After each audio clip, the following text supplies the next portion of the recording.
हमारी पिछली वीडियो में हमने मिक्सचर्स की 3 टाइप्स को डिस्कस किया था, सॉल्यूशंस, कोलाइड्स और सस्पेंशंस।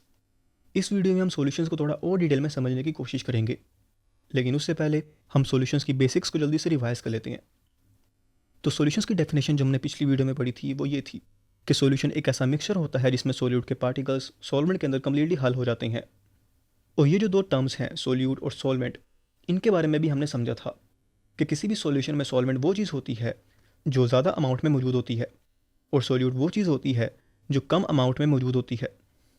बेसिक लेवल पर तो हम सोल्यूट और सॉल्वेंट दोनों को इसी तरह से डिफाइन करते हैं, लेकिन जब हम एडवांस क्लासेस में जाएंगे तो ये डेफिनेशन भी थोड़ी सी चेंज हो जाएगी। लेकिन अभी के लिए हम बस यही कह लेते हैं कि सोल्यूशन में जो चीज़ कम अमाउंट में होगी उसे हम सोल्यूट कहेंगे और जो चीज़ ज़्यादा अमाउंट में होगी उसे हम सॉल्वेंट कहेंगे। जिस तरह अगर हम पानी के अंदर चीनी को अच्छी तरह से मिक्स कर दें तो हमें पानी और चीनी का एक सॉल्यूशन मिलेगा, जिसमें चीनी क्योंकि कम अमाउंट में है तो वो सोल्यूट होगी, जबकि पानी क्योंकि ज़्यादा अमाउंट में है तो वो सॉल्वेंट होगा। अब लेट्स सपोज कि आप इस सॉल्यूशन को एक नॉर्मल टेम्परेचर पर रखते हैं और मज़ीद चीनी ऐड करते रहते हैं।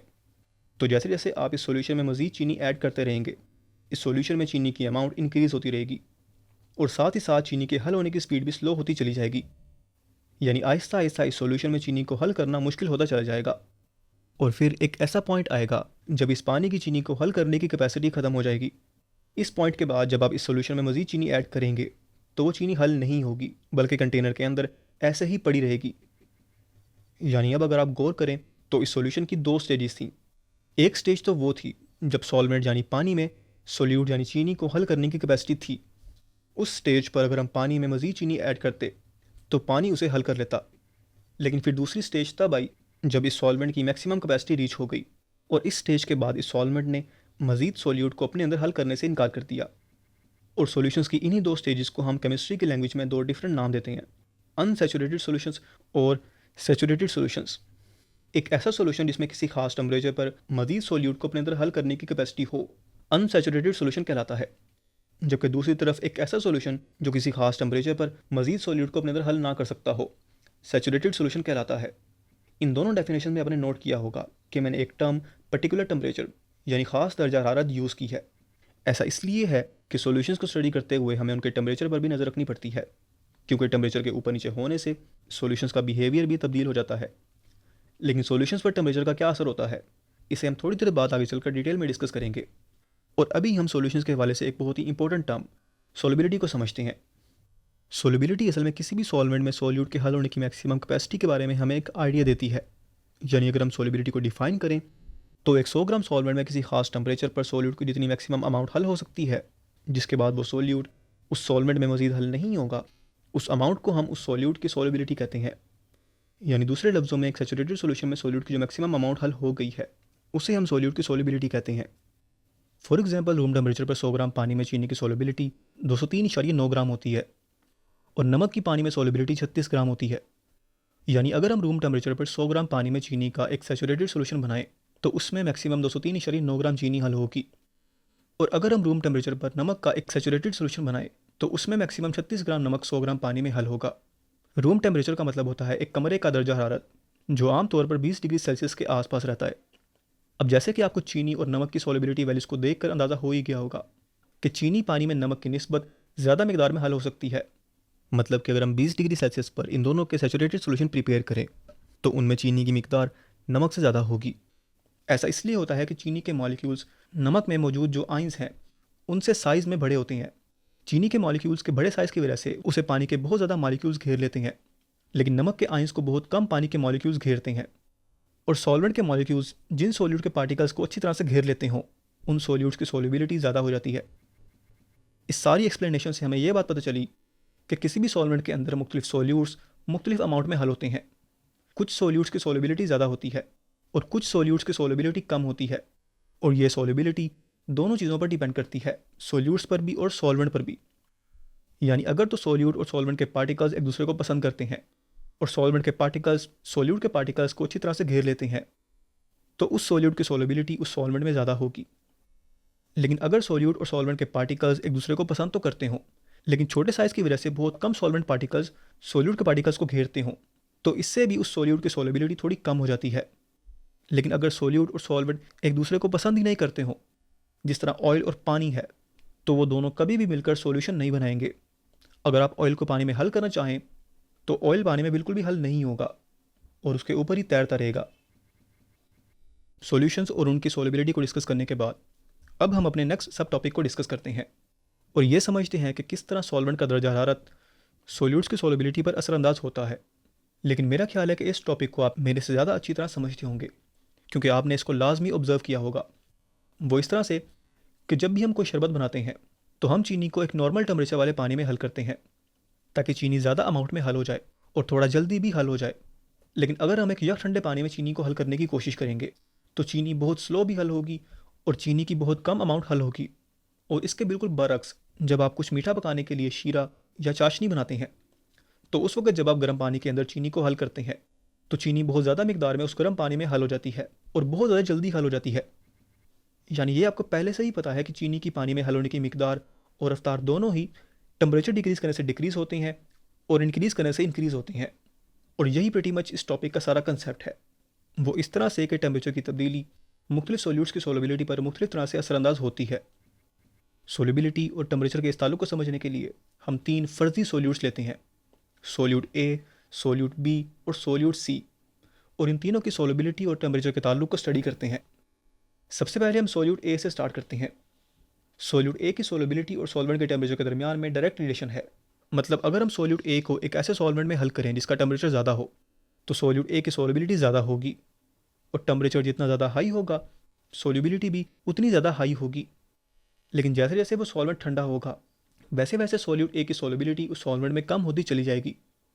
यानी अगर आप उस सॉल्वेंट के अंदर सोल्यूट ए की ज़्यादा मिकदार हल करना चाहते हैं तो आपको उस सॉल्वेंट का टेम्परेचर हाई रखना पड़ेगा। और ज़्यादातर सब्सटेंसेस सोल्यूट ए की तरह ही होती हैं, यानी टेम्परेचर इंक्रीज़ करने से इनकी सॉल्युबिलिटी इंक्रीज़ होती है। लेकिन फिर कुछ ऐसे सोल्यूट्स भी होते हैं जिनकी सॉल्युबिलिटी पर टेम्परेचर का उल्टा असर होता है, जिस तरह सोल्यूट बी है। अगर हम सॉल्वेंट के टेम्परेचर को इंक्रीज़ करें तो उसमें सोल्यूट बी की सॉल्युबिलिटी कम होने लग जाएगी और अगर हम सॉल्वेंट के टेम्परेचर को डिक्रीज़ करने लग जाएं तो सोल्यूट बी की सॉल्युबिलिटी इंक्रीज़ होने लग जाएगी। जिसका मतलब ये है कि अगर आप सॉल्वेंट के अंदर सोल्यूट बी की ज़्यादा मिकदार हल करवाना चाहते हैं तो आपको टेम्परेचर लो रखना पड़ेगा ताकि सोल्यूट बी की सॉल्युबिलिटी इंक्रीज़ हो सके। लेकिन फिर इन दोनों तरह के सॉल्यूट्स के बाद कुछ ऐसे सॉल्यूट्स भी होते हैं जिनकी सॉल्युबिलिटी पर टेम्परेचर असरअंदाज नहीं होता, या अगर होता भी है तो बहुत मामूली सा असरअंदाज होता है। जिस तरह सोल्यूट सी की एग्जांपल है, हम सॉल्वेंट के टेम्परेचर को इंक्रीज़ करें तब भी सोल्यूट सी की सॉल्युबिलिटी नॉर्मल ही रहेगी और अगर हम टेम्परेचर डिक्रीज़ करें तब भी सॉल्युबिलिटी उतनी की उतनी ही रहेगी। यानी सोल्यूट सी की जो नॉर्मल सॉल्युबिलिटी है वही बरकरार रहेगी और उस पर टेम्परेचर का कोई असर नहीं होगा। तो ये सॉल्यूट्स की 3 डिफरेंट टाइप्स थी। और अब जबकि आपको सॉल्युबिलिटी और सॉल्वेंट के टेम्परेचर के रिलेशन का एक बेसिक आइडिया हो गया है, हम ये करते हैं कि इसे थोड़ा और डिटेल में समझते हैं। और ऐसा करने के लिए हम पानी को एज अ सॉल्वेंट लेंगे और उसके अंदर सोल्यूट ए के पार्टिकल्स को हल करने की कोशिश करेंगे। वैसे हकीकत में तो सोल्यूट के पार्टिकल्स बहुत ज़्यादा छोटे होती हैं, लेकिन अभी हम फ़र्ज़ कर लेते हैं कि सोल्यूट ए के पार्टिकल्स इस स्क्वायर शेप की तरह के हैं और इस कंटेनर के अंदर सोल्यूट ए के 20 पार्टिकल्स पड़े हुए हैं। अब लेट्स सपोज कि इस नॉर्मल टेम्परेचर पर इस पानी में सोल्यूट ए के मैक्सिमम 10 पार्टिकल्स हल हो सकते हैं, जिसकी वजह से हम ये कह देते हैं कि नॉर्मल टेम्परेचर पर सोल्यूट ए की पानी में सॉल्युबिलिटी 10 पार्टिकल्स की है। फिर इसके बाद हम ऐसा करते हैं कि आहिस्ता आहिस्ता सॉल्वेंट के टेम्परेचर को इंक्रीज़ करते हैं। लेकिन क्योंकि सोल्यूट ए की सॉल्युबिलिटी और सॉल्वेंट के टेम्परेचर के दरमियान में डायरेक्ट रिलेशन है तो टेम्परेचर के इंक्रीज़ होने से सोल्यूट ए की सॉल्वेंट में हल होने की मैक्सिमम कैपेसिटी भी इंक्रीज़ हो जाएगी। और अब इस हाई टेम्परेचर पर सोल्यूट ए के 20 पार्टिकल्स ही पानी में हल हो गए हैं। लेकिन जब हम सॉल्वेंट के टेम्परेचर को डिक्रीज़ करना स्टार्ट करेंगे तो सोल्यूट ए की सॉल्युबिलिटी भी आहिस्ता आहिस्ता कम होती चली जाएगी और सोल्यूट ए के वो पार्टिकल्स जो पहले ही सॉल्वेंट में हल हो चुके थे वो दोबारा से सॉल्वेंट से अलग होना शुरू हो जाएंगे। और एक ऐसा वक्त आएगा जब सोल्यूट ए के सभी पार्टिकल्स इस ठंडे पानी में हल होने से इनकार कर देंगे और पानी से अलग हो जाएंगे और इस लो टेम्परेचर पर सोल्यूट ए की सॉल्युबिलिटी 0 हो जाएगी।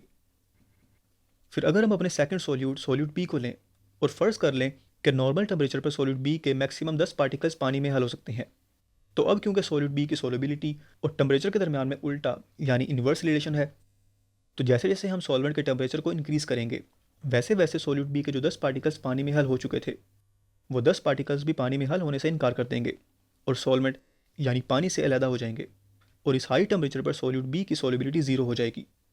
लेकिन जैसे ही हम पानी को ठंडा करना स्टार्ट करेंगे तो सोल्यूट बी की सॉल्युबिलिटी वैसे वैसे इंक्रीज़ होने लग जाएगी और एक ऐसा वक्त आएगा जब सोल्यूट बी के सभी पार्टिकल्स पानी में हल हो जाएंगे और इस पॉइंट पर सॉल्यूट बी की सॉल्युबिलिटी हाईएस्ट होगी, क्योंकि बीस के 20 पार्टिकल्स ही पानी में हल हो गए हैं। लेकिन फिर जो थर्ड सॉल्यूट है, सॉल्यूट सी, उसकी सॉल्युबिलिटी पर टेम्परेचर का कोई असर नहीं होता। अगर हम पानी के अंदर सॉल्यूट सी के 20 पार्टिकल्स डालें और उनमें से 10 पार्टिकल्स हल हो जाएं, तो टेम्परेचर इंक्रीज़ करने पर भी पानी में सॉल्यूट सी के 10 पार्टिकल्स ही हल होंगे, और पानी को ठंडा करने पर भी सॉल्यूट सी के 10 पार्टिकल्स ही हल रहेंगे। तो ये हमारे पास सॉल्यूट्स की 3 डिफरेंट कैटेगरीज थी। NaNO3 sodium nitrate, KNO3 potassium nitrate, AgNO3 silver nitrate, CuSO4 copper sulphate और KCl यानी पोटेशियम क्लोराइड सॉल्यूट्स की फर्स्ट कैटेगरी से बिलोंग करते हैं, यानी इनकी सॉल्युबिलिटी टेम्परेचर के इंक्रीज़ होने से इंक्रीज़ होगी और टेम्परेचर के डिक्रीज़ होने से डिक्रीज़ होगी। फिर LiCO3 lithium carbonate, CaCrO4 calcium chromate और CaOH taken twice calcium hydroxide ऐसे कंपाउंड्स हैं जिनकी सॉल्युबिलिटी और टेम्परेचर का उल्टा यानी इन्वर्स ताल्लुक है। हाई टेम्परेचर पर इनकी सॉल्युबिलिटी कम हो जाएगी और लो टेम्परेचर पर इनकी सॉल्युबिलिटी ज़्यादा हो जाएगी। और एक बहुत इंपॉर्टेंट पॉइंट ये कि जितनी भी गैसेस हैं उनकी सॉल्युबिलिटी भी टेम्परेचर इंक्रीज़ होने से डिक्रीज़ हो जाएगी।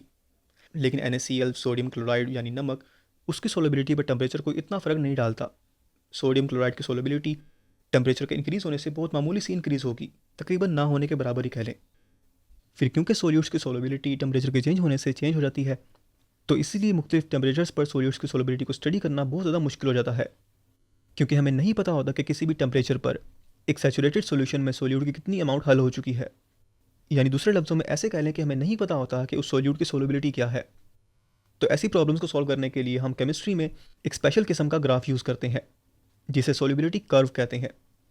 सॉल्युबिलिटी कर्व एक ऐसा ग्राफ होता है जिसके एक एक्सिस पर टेम्परेचर होता है और एक एक्सिस पर किसी भी सॉल्यूट की सॉल्युबिलिटी की वैल्यूज़ मेंशन होती हैं, और फिर एक कर्व ड्रा किया जाता है जो मुख्तलिफ टेम्परेचर्स पर सॉल्यूट की सॉल्युबिलिटी के बारे में हमें इन्फॉर्मेशन देता है। जिस तरह इस ग्राफ के अंदर KNO3 यानी पोटेशियम नाइट्रेट की सॉल्युबिलिटी को एक्सप्लेन किया गया है। KNO3 एक ऐसा केमिकल है जिसे सेंसिटिव दांतों के लिए जो टूथपेस्ट होती हैं उनमें यूज़ किया जाता है, और पोटेशियम नाइट्रेट का ये कर्व हमें मुख्तलिफ टेम्परेचर पर KNO3 का 100 ग्राम पानी में जो सैचुरेटेड सोल्यूशन होगा उसमें KNO3 की मैक्सिमम अमाउंट के बारे में बताता है। यानी दूसरे लफ्ज़ों में हमें KNO3 की मुख्तलिफ टेम्परेचर पर पानी में सॉल्युबिलिटी के बारे में बताता है। 0 डिग्री सेल्सियस पर KNO3 के मैक्सिमम 13 ग्राम 100 ग्राम पानी में हल हो सकते हैं। 20 डिग्री सेल्सियस पर मैक्सिमम 32 ग्राम KNO3 100 ग्राम पानी में हल हो सकता है। 40 डिग्री पर मैक्सिमम 63 ग्राम KNO3 100 ग्राम पानी में हल हो जाएगा। 60 डिग्री सेल्सियस पर 106 ग्राम, 80 डिग्री सेल्सियस पर 169 ग्राम और 100 डिग्री सेल्सियस पर 240 ग्राम KNO3 100 ग्राम पानी में हल होगा। यानी जैसे जैसे आप टेम्परेचर इंक्रीज़ करेंगे KNO3 की पानी में सॉल्युबिलिटी भी वैसे वैसे इंक्रीज़ होगी। फिर इसके बाद ये जो कर्व के नीचे वाला एरिया है, ये अनसैचुरेटेड सोल्यूशन में KNO3 की जो अमाउंट होगी उसे रिप्रेजेंट करता है। फॉर एग्जांपल 80 डिग्री सेल्सियस पर 100 ग्राम पानी के सैचुरेटेड सोल्यूशन में तकरीबन 169 ग्राम KNO3 डिजोल्व होता है। तो अगर तो हम इस पानी में 169 ग्राम से कम, लेट से 125 ग्राम KNO3 डिजोल्व करें, तो हमें KNO3 और पानी का एक अनसैचुरेटेड सोल्यूशन मिलेगा। लेकिन इस कर्व से ऊपर वाला एरिया जो है वो एक सुपर सैचुरेटेड सोल्यूशन को रिप्रेजेंट करता है। सुपर सैचुरेटेड सोल्यूशन एक ऐसा सोल्यूशन होता है जिसमें हम ज़बरदस्ती उसकी कैपेसिटी से ज़्यादा सोल्यूट हल कर देते हैं। फॉर एग्जांपल अगर 80 डिग्री सेल्सियस पर हम 100 ग्राम पानी में किसी तरह ज़बरदस्ती 200 ग्राम KNO3 हल कर दें, तो ये एक सुपर सैचुरेटेड सोल्यूशन कहलाएगा। सुपर सैचुरेटेड सोल्यूशन बहुत कॉमन होते हैं और आपने उन्हें लाजमी देखा भी होगा। फॉर एग्जांपल मिठाई वगैरह में जो चीनी का शीरा या चाशनी इस्तेमाल होती है, जिसमें हम गर्म पानी में ज़्यादा सारी चीनी हल करके उसे ठंडा कर लेते हैं, वो चाशनी असल में चीनी और पानी का एक सुपर सैचुरेटेड सोल्यूशन होता है। लेकिन प्रॉब्लम ये होती है कि सुपर सैचुरेटेड सोल्यूशन बहुत ज़्यादा अनस्टेबल होते हैं, यानी जो एक्स्ट्रा सोल्यूट हमने ज़बरदस्ती हल किया होता है वो आसानी के साथ सॉल्वेंट से अलग हो सकता है। जिस तरह आपने देखा होगा कि अगर हम कुछ मिठाइयों को फ्रिज में रखते तो उनके ऊपर चीनी की एक लेयर आ जाती है। ये इसी वजह से होता है कि जो शीरा था जिसमें एक्स्ट्रा चीनी हल हुई हुई थी, ठंडा करने की वजह से वो एक्स्ट्रा चीनी पानी से अलग होकर जम गई, और इसीलिए कुछ हलवाई अपने शीरे में ग्लूकोज, सिरका या लीमू का रस ऐड करते हैं, क्योंकि ये एक सिंपल से रिएक्शन के साथ शीरे को स्टेबल रखते हैं और चीनी को जमने से बचाते हैं। फिर इसी तरह से ये हमारे पास 10 डिफरेंट कंपाउंड्स के कंबाइंड सॉल्युबिलिटी कर्व्स हैं।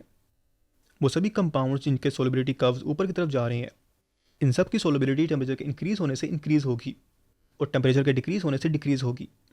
लेकिन वो कंपाउंड्स जिनका सॉल्युबिलिटी कर्व नीचे की तरफ जा रहा है, इन सब की सॉल्युबिलिटी और टेम्परेचर के दरमियान में उल्टा यानी इन्वर्स रिलेशन है। टेम्परेचर इंक्रीज़ करने से इनकी सॉल्युबिलिटी डिक्रीज़ होगी और टेम्परेचर डिक्रीज़ करने से इनकी सॉल्युबिलिटी इंक्रीज़ होगी। लेकिन फिर वो कंपाउंड्स जिनका सोलबिलिटी कर्व बिल्कुल सीधा जा रहा है, जिस तरह NaCl का है, तो इनकी सोलबिलिटी पर टेम्परेचर का कोई इतना असर नहीं होता। लेकिन एक सवाल जो आपके जहन में आना चाहिए वो ये है कि अब जबकि हमें पता चल गया है कि सोल्यूट्स की सोलबिलिटी टेम्परेचर से किस तरह इफेक्ट होती है, तो हम किस तरह से इसे अपने फ़ायदे के लिए इस्तेमाल कर सकते हैं, यानी दूसरे लफ्ज़ों में सोलबिलिटी वेरिएशंस की एप्लीकेशंस क्या हैं। तो इसकी सबसे पहली एप्लीकेशन ये है कि हम इस कंसेप्ट को यूज़ करते हुए कंपाउंड्स को प्योरीफाई कर सकते हैं। फॉर एग्जाम्पल KNO3 यानी पोटेशियम नाइट्रेट को ही ले लें। अगर तो हमारे पास KNO3 का एक इम्प्योर सैंपल हो जिसमें KNO3 के साथ साथ कुछ दूसरी इम्प्योरिटीज़ भी शामिल हों और हम उसे प्योरीफाई करना चाहते हों, तो हम उसकी इसी प्रॉपर्टी को यूज़ करेंगे कि उसकी पानी में सोलबिलिटी टेम्परेचर के इंक्रीज़ होने से इंक्रीज़ होती है और डिक्रीज़ होने से डिक्रीज़ होती है। हम KNO3 के उस इम्प्योर सैंपल को लेकर उसे पानी में हल करेंगे और टेम्परेचर को इंक्रीज़ करेंगे, जिससे मज़ीद सैंपल पानी में हल होने लग जाएगा। और जब काफ़ी ज़्यादा सैंपल पानी में हल हो जाए तो हम आहिस्ता आहिस्ता से पानी को ठंडा करना स्टार्ट करेंगे, जिसकी वजह से जो प्योर KNO3 के पार्टिकल्स हैं वो पास पास आ जाएंगे और इकट्ठे मिलकर एक खास किस्म के क्रिस्टल्स बना लेंगे, और जो इम्प्योरिटीज़ होंगी वो पानी में ही रह जाएंगी, और इस तरह से हम KNO3 को प्योरीफाई कर लेंगे। फिर इस कंसेप्ट की एक और एप्लीकेशन ये है कि हम इस कंसेप्ट को यूज़ करते हुए चीज़ों को अच्छी तरह से स्टोर कर सकते हैं। फॉर एग्जाम्पल हम सोडा वाटर बॉटल्स को बहुत ज़्यादा ठंडे टेम्परेचर पर स्टोर करते हैं ताकि उनका ओरिजिनल टेस्ट और फिज़ यानी उनमें जो गैस है वो बरकरार रह सके। ऐसा करने के पीछे की साइंस ये है कि जितनी भी गैसेस हैं उनकी पानी में सोलबिलिटी टेम्परेचर के इंक्रीज़ होने से डिक्रीज़ हो जाती है, और सोडा वाटर बॉटल्स के अंदर पानी में कार्बन डाइऑक्साइड गैस प्रेशर के साथ हल की जाती है, जिससे उन बॉटल्स को उनका खास खट्टा और फिजी टेस्ट मिलता है। लेकिन अगर हम इन बॉटल्स को गर्म जगह पर स्टोर करें तो कार्बन डाइऑक्साइड गैस की पानी में सोलबिलिटी कम हो जाएगी, और जैसे ही हम उस बॉटल को ओपन करेंगे तो कार्बन डाइऑक्साइड गैस रिलीज़ हो जाएगी, जिससे उन बॉटल्स का ओरिजिनल टेस्ट ख़त्म हो जाएगा। तो इसीलिए हम इन बोतलों को बहुत ज़्यादा ठंडी जगह पर स्टोर करते हैं ताकि इनका ओरिजिनल टेस्ट बरकरार रह सके। और इसी के साथ ही यहाँ पर हमारा ये टॉपिक कंप्लीट होता है।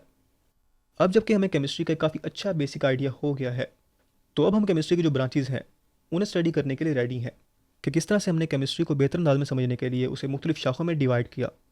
और नेक्स्ट वीडियो में हम केमिस्ट्री की इन्हीं ब्रांचेज़ को स्टडी करेंगे। तो मिलते हैं नेक्स्ट वीडियो में, तब तक के लिए अल्लाह हाफिज़।